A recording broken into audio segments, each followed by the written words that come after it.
Hey family, so I want to, sorry, I had a little note. Welcome to the channel, welcome back to the channel. I'm Tasha, Mama Bear Prepping. You already know what time it is. Get your drink, pull up. You know, I got my little coffee cup with a tea for Tasha. I was realizing this morning as I'm looking for a coffee cup, and I was like, oh, I want a different coffee cup. I'm gonna be on the channel.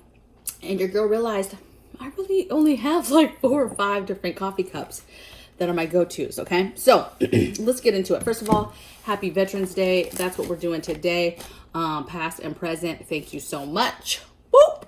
And let's get into the why.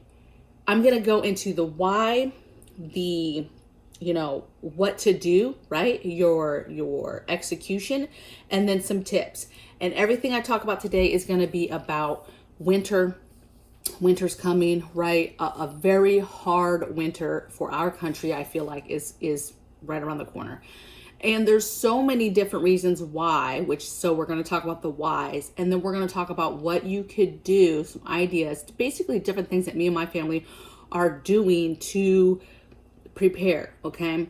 And then I'm going to give you some tips, because what I think is happening is there's a lot of heaviness, there's a lot of overwhelmingness, there's a lot of not fear. Well, there is fear on some people's side of it, not on mine or ours. But you have a lot of people who are fearful of what is about to happen, and are they ready? Have they done everything? And that's very heavy. And part of prepping is preparedness of your mental game, okay? And so we're going to talk a little bit about that when we get to our tips. So why it's going to be a hard winter, because I get this question a lot. And I think that it's several things that are going on, all these slow burn things. You've got one, I think influx of virus stuff is about to show its ugly head again, okay, in the next few months. I think that probably within 30 days, we're as a country going to start seeing the main media hit us over the head again about numbers and all this stuff, okay? I think within 30 days, we'll really be into the middle of winter, and they're going to hit us heavy with what's going on, okay? With number of cases per day and deaths, they're going to be hitting us hardcore with that. If you look at other countries, it makes sense that it's coming to us, and you already know that we're going to spend time, trying to get a certain agenda instead of taking care of our people. Next reason why, I think that there's the threat of blackouts and grid down situations. There's such a fragile state. We just got this package approved, but yet our infrastructure is still total trash. None of that is being fixed anytime soon, right? And so you have to be concerned that we're going to be seeing blackouts. We're going to be seeing shutdowns for different various reasons. And you have to prepare your home for that and be ready for that. And with winter, that brings all sorts of trouble, right? And it leads into my third one, which is you're going to have people who are desperately trying to heat their homes and cannot because of blackouts, because of storms, crazy weather, natural disasters coming through. None of that stuff is stopping. And we all know, obviously, that stuff ramps up in the wintertime. And so you're going to see we're already in November, you guys, between December and I'd say March, in a very big part of the country, we're going to be still dealing with storms and different weather patterns and craziness. And I already think that blackouts and grid down are going to be major events that we're going to have to be ready for this winter. Another thing, fourth thing of why, I think because the food is running out. You have this container issue, right? And the food is running out. Whether you want to believe that or not, God bless you if in your area you have been listening to these videos, you are diligent about going to the store, you are paying attention. Hopefully you're not looking at the shelves with blinded eyes and just seeing food and you're like, oh, it's fine. Hopefully you're looking at a critical eye and you're noticing gaps. You're noticing the tricks that stores are doing to not cause panic, to ensure that it looks like there is lots of food. Pulling food forward. Hopefully you're paying attention that food doesn't go all the way back to the shelf. Hopefully you're paying attention that in those little cases, they're spreading out the food, okay, to make it look like the entire case is full. In some stores, they're going so far as to put boxes of pictures of food on them in certain countries and put those on the shelves. So I guess it appears it doesn't immediately look like there's shortages. I don't know how you would not be concerned if you saw a bunch of boxes with pictures of food on it in place of food, okay? Again, you are blessed if you're not seeing shortages yet, okay? I think that says something to the effect of when things do go south, your area maybe won't be the very first one that is hit the hardest in regards to maybe the panic buying, because it's going to look fuller longer, right? You have certain states that are reporting some pretty significant, holes on a regular basis. And those states, I could probably guess right now which states are going to run out of food first, only because they're already seeing major shortages. Even us in California, I go to the store and some of these stores are stocked nice. And so I understand when I have commenters say, my shelves are full. Why are you saying this? We're not running out of food. Listen, the flags are there. There's red flags everywhere that we are in a dangerous situation and on the brink of being in a bad place where we could possibly panic buying ensues and we don't have stuff on the shelves, okay? We have all these containers sitting off. You have arguments about it's the truckers. The truckers are like, no, there's no food to pick up. There's bottlenecks. There's all this stuff happening, okay? Regardless of that, that is feeding the fact that stuff is not getting on the shelves, okay? And then the last thing I have is diesel shortages. So rumors, I'm hearing some rumblings about diesel being an issue and them not really talking about it, okay? So, different trucking places. I would just love to hear in the comments below what you as my subscribers or watchers that are truck drivers, that work at truck stops, that work at different places, if you're seeing any shortages when it comes to diesel. Are these rumors true in regards to there's been some concerns and issues with getting diesel? Let me tell you, diesel, a lot of people are like, well, I don't care. My car runs on gasoline. It doesn't run on diesel. I don't really care. But you should care because trucks run on diesel and they need that to be able to deliver all the things. Again, another wrench in all this situation of getting food on the shelf, okay? So it is a concern. You should be concerned. So if you know of any inside information, let me know, email it to me or put it in the comments below so we can all get in on that. So next I want to do is what are we doing to prepare, right? What does our family do for preparedness when we think about, this winter coming? And for us, we're moving in a couple months, right? And so we're moving in the middle of winter. And so, me, I have all types of concerns, but the things I'm talking about, I'm doing here in this little apartment, but I'm also pre-staging and getting things ready for the home, okay, that we're going back to ensure that I'm doing the things and that we're covering down in the areas that I'm literally telling you. I'm only telling you not because I'm an expert. I'm telling you because this is the stuff that we're doing right now, okay? So number one, I would say is winterize your home. So do anything you can to get ahead of the cold, of storms, of blackouts and grid down, because meaning when the power goes off, a lot of people are like, oh, I have heat, I'm fine, we have a job, I pay the bill, we're good. But the minute, or hey, I live in an area, there's not some storms, so I don't have to worry about heavy snow and all this stuff. And they don't think about winterizing their home, and then either a crazy storm comes through or grid down, blackouts, then they have no power all of a sudden because they're in the dark and they haven't thought it through and winterized their home. Something as simple as ensuring you have, the little things that go at the bottom of the doors, having maybe some plastic wrap or really heavy curtains to put up over windows. Okay. Yes. Figuring out your heat source, figuring out your backups for that. Okay. That's kind of one thing we're doing right now is our backup heat, right? We live here it's Southern California, winter time, we're not really going to have to worry about a lot, but I still have my backups. I still have my buddy heaters.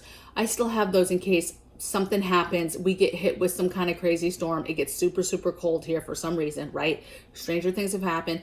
We'll be covered, but we are shifting now towards the home and okay, what do we have for heat there and what are our backups? Okay. So we were looking at backup gas stoves because we have gas there as well. Pellet stoves, wood stoves. We've been looking at all types of options. We're probably going to get a couple different things so that we can have options. Okay, we have some options there, but we want to up our game a little bit on what we have. Depending on what happens, we'll be able to make a situation be a little bit easier on us. Okay, and it gets cold there, right? There's a winter there. I don't know about crazy storms, right? Natural disasters, but it definitely gets cold. You definitely need a way to heat your home, and if you have grid down up there, it's gonna be a bad time. Okay. Number two thing I have is obviously, stack food, as cheap as you can get, as much of it as you can get, and just continue to do that. Okay. Continue to get canned goods, continue to can the stuff as you can that's in your freezer. Again, we have a way to power our freezers, but I'm always canning from the freezer to ensure, hey, that's another batch of food that's going to be shelf stable and safe. Okay. So just continue to do the things, continue to stack food, preserve food, and get it on your shelf in a way that will last.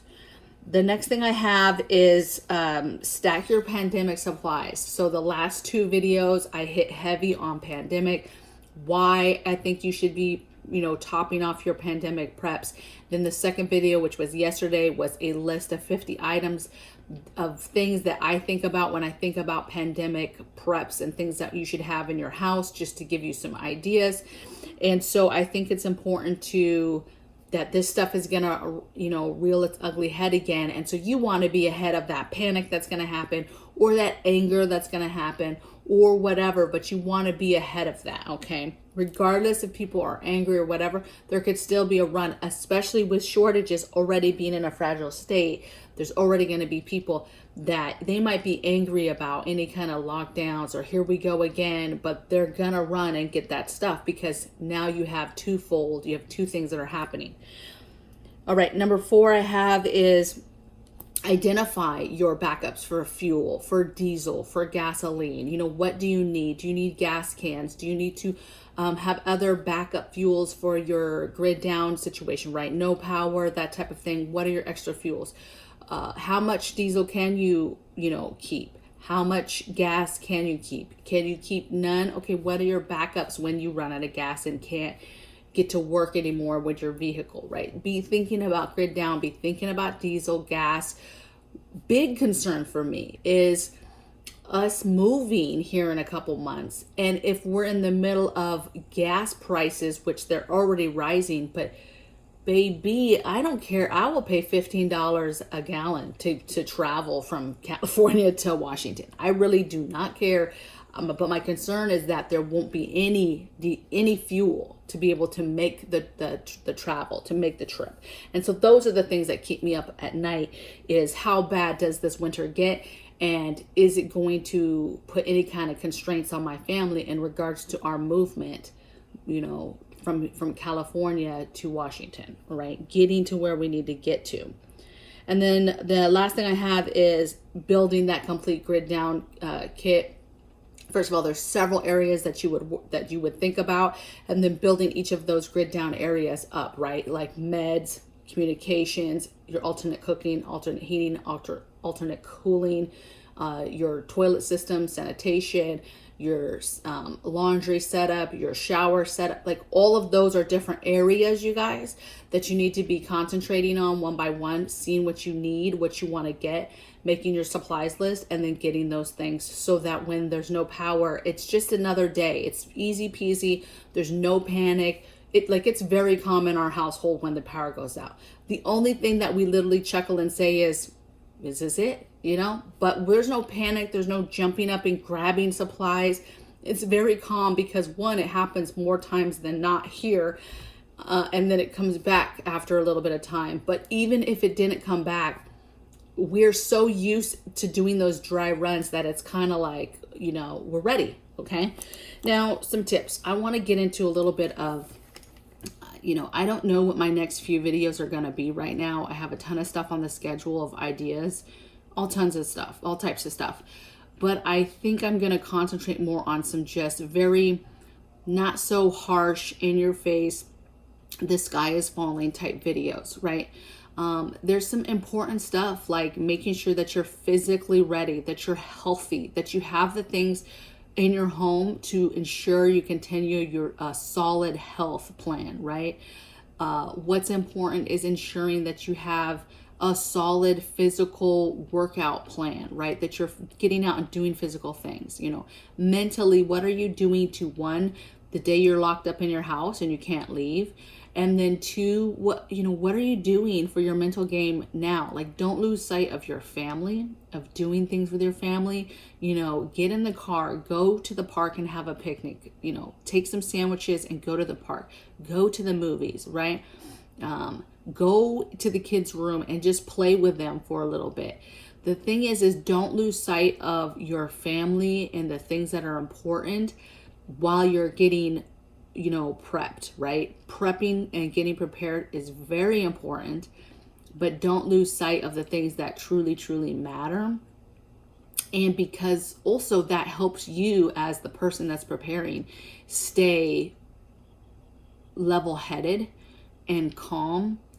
And, you know, a lot of us, you know, you might not have somebody who really supports you 100% with what you're doing, right? You get the nasty looks like, why do we need more of that, right? From your significant other or family members or roommates. And so do the fun things with those people, connect with those people, continue to still prep and stuff, but don't lose sight of the importance of your mental game and your health game, your physical game, because those are just as important as, you know, you preparing and getting the things that you need to make it going through a situation a little bit easier. So I would love to hear in the comments below, what do you guys think? I really want to hear if there's any rumors or you guys have any solid information to back up the diesel situation. I know gas in general is going up through the roof in several places, but I'm curious about these rumblings on diesel shortages that they don't want to talk about. And then, you know, what are you doing? Is there things that I talked about that brought up some sort of ideas or anything that you guys want to share with the group? Please do. This is a safe place. And then I'll see you guys tomorrow in the next video, okay? Happy Veterans Day, and I'll see you guys tomorrow. Take care. Bye.